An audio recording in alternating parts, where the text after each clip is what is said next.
Kondisi rumah terancam ambruk dihuni keluarga Nurani usia 38 tahun, janda 3 anak di Kampung Cikeyep, Desa Cijulang, Kecamatan Jampang Tengah, Kabupaten Sukabumi, Jawa Barat. Ditanggapi Ketua RT setempat.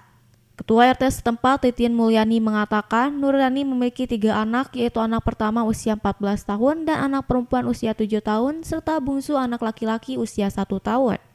Tinggal di rumah reot, dinding dan lantainya berlubang, terbuat dari anyaman bambu ditambal spanduk atau baliho bekas, kondisinya sangat memprihatinkan. Ketua RT telah berupaya melayani kemaslahatan kondisi sosial dihadapi warganya seperti dialami keluarga Nurani. Melihat kondisi rumah Nurani terancam roboh, selaku Ketua RT mengupaya ajukan program bantuan rumah tidak layak huni kepada pemerintah. Titin mengaku dirinya merasa cemas, khawatir atas keselamatan Nurani serta ketiga anaknya yang masih kecil. Bila mana cuaca buruk maupun dilanda hujan deras, waktu-waktu rumah tersebut ambruk menimpa mereka.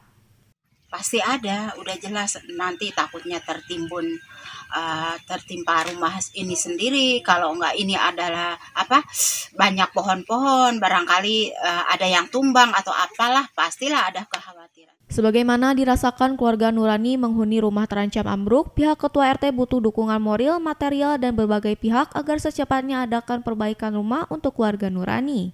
Dari Kecamatan Jampang Tengah, Kabupaten Sukabumi, Iqbal Bakar, Tim Liputan MGS TV melaporkan.